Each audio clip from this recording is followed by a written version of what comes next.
So just a moment.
Okay, am I audible now? I kind of lost my reception. Am I audible? Yes, you're audible, ma. Okay, thank you. My apologies, everyone. So we will actually go over time now. So we'll just start with a recap of what we learned yesterday. I have seen some questions in the group, and I'll explain further on what I had mentioned with the numbers. So yesterday we just started with an introduction of what fish farming is, and basically the kind of fish farming that you're able to do in Zambia. So we have the normal ponds, we have the tanks, we also have the cage fish farming. These are also very lucrative types of production that one can embark in as they start their fish farming journey. I mentioned of how with cages, even on a small space on the river, you'd be able to do quite a lot, even from 1 cage or 2 cages. And that's how a lot of the commercial people are doing it. So it does pose as a huge opportunity to venture into it. Okay, so let me just share my screen so that I'm able to go through it quickly.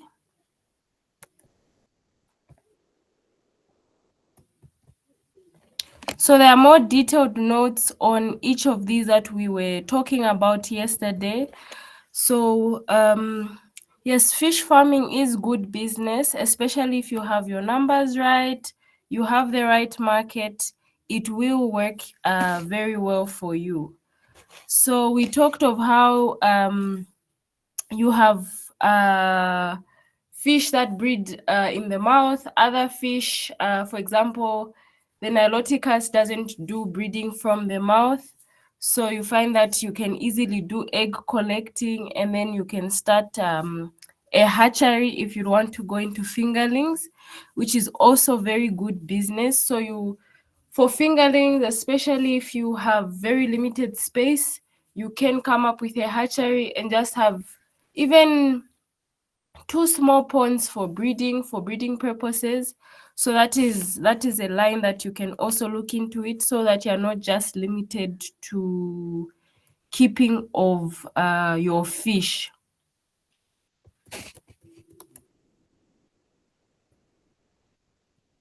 So we spoke of ponds. You have nursery ponds where you can do fingerlings, grow out ponds, which is what we're very interested in. And then we have the breeding ponds. So if you are to do breeding of fish, the ratio is 1 male fish to 1 to 4. So 1 male fish, 4 females. So that's if you want to do fingerling production. And then there are these nets called happers. That's where you can do it, and every day someone goes in to collect eggs or collect fry. And then you do the sex reversal, where you introduce the male hormone into feed. You introduce testosterone into the feed to start your sex reversal, which you do as early as possible. And then in terms of management practices of your fish, we spoke of how you do the feeding, water cleaning, so pumping water in, pumping water out, use of an aerator. So those are also very key. And then when stocking, the recommended 5 fingerlings for semi-intensive, but if it's intensive, you can go from 8 going up. Some people push it to about 20, which you'd know that it's a very, very tight space. So it's really entirely up to you. So before I get into a lot of details, before I want to get into So before I get into a lot of details, there was a question on how many fingerlings one needs to start with, or how big your business should be. The disclaimer I should have put is that for you to begin to make money in your fish farming business, you should look at things like your logistics, how far are you from your market, how your market dynamics are. These are a determining factor. So for me, what I calculated was looking at my market, the distance to the market, and that was my minimum amount. But if you're doing something very close to your market, you cut off your transportation cost, transportation to bring in the feeds. You'd also have to factor in what kind of ponds you'd go for. So these are really the key determinants of how big or how small you should start your business.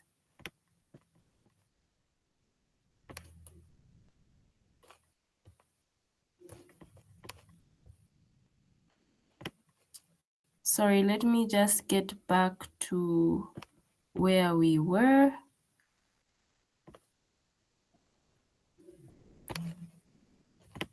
So today we said we are going to look at feeding of your fish. So let me just get to the feeding part.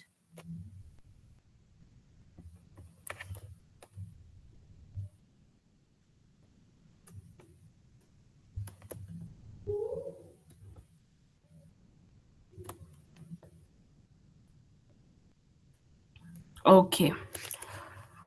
So feeding of your fish depends on so many different factors, and there are different feed types. So we have, when your fish are still fingerlings, we have fry mash, we have starter, we have pre-starter, we have starter, grower, and finisher. So these are the kind of feeds that you have available.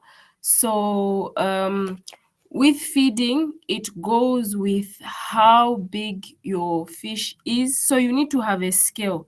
You actually have to buy a scale so that you know how many grams your fish is, because these are KPIs for you to know how big how much feed you should actually feed your fish. So there is a formula for you to go about fish feeding. So this is kind of a rough estimation, but the key thing you should know is that fish feed with appetite. So when I talk about fish feeding with appetite, it means that sometimes your fish won't eat, sometimes your fish will eat more, and sometimes so sometimes your fish won't eat, and when they don't eat, it just shows you that the water isn't okay. During the cold season, your fish are normally at the bottom, or if it is a very cold day, your fish is at the bottom of the pond. And when it is at the bottom of the pond, what you notice is that they will not swim to the top. So the types of feed you're supposed to get are floating feeds, because if your feed is sinking, you will not know if it's eating the feed or not. So the best Novatech is floating feed. That's the one that I use. But there are so many different companies that have different feeds. But what is really critical is that you get feed that floats on the surface of the pond, so that you can tell if your fish is eating or not. So for example, if you've just bought fingerlings, we talked of how fish so that they will extra fish. They will give you extra fish. They will give you extra fish so that they can cater for anything that isn't anything that has died. But like I mentioned, sometimes you can't count these fingerlings, so it poses as a challenge. So how it is that we talked of the grams. So it's for the ones you buy, you find out how many grams are these fish. So if it's between 0.5 to 1.5 grams, your feeding rate is at 12%. at a frequency of 5, meaning you feed 5 times a day. So that's why it becomes quite intensive. Amanda, You sorry have to to set. interrupt you. Amanda, sorry, Amanda, sorry to Yes, interrupt. It's just with me, or you are not moving the screen, because we cannot follow from my side at least. the screen. Oh, you cannot for. Okay, okay, okay. Just a moment. Let me put.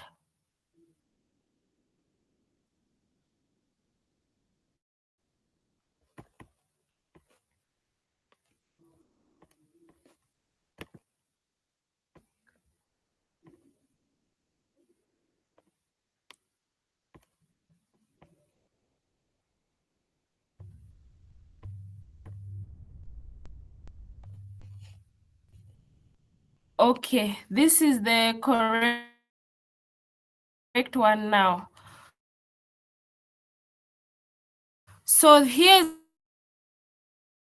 you have this document. This is the one that was shared yesterday. So you can see over here the different types of fish. So there's fry mash. Fry mash is a powder. So this one, it in a pre-starter, starter, these ones do float. So these ones float, your grower floats, and your finisher floats if it's which I use that I know that floats. So you just inquire wherever you buy your feed from, whether it's a feed that floats. So the feeding rate, when you have what it is, you buy a scale, weigh your fish. So at 12%, that's the feeding rate for fry mash, and you feed your fish 5 times a day. So what you have to do is you have to do timings of how you're feeding them. But in the morning when it's colder, your fish don't eat as much.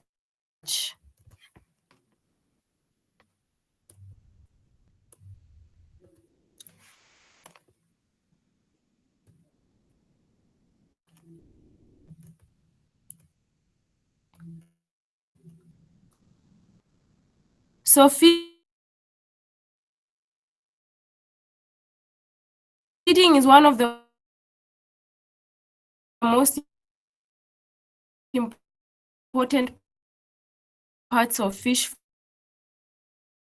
farming because it directly affects growth, survival, and profitability of your business. So this have to feed more, and it just gives you an overview of how much feed you're supposed to feed your fish. So this table is designed to help farmers know how much feed appear at different growth stages.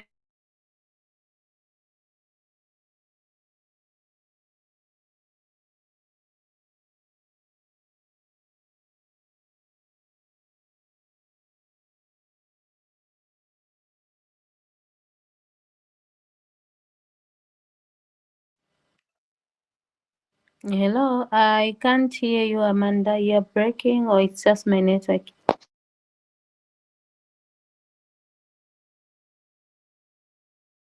I'm having the same challenge on this side.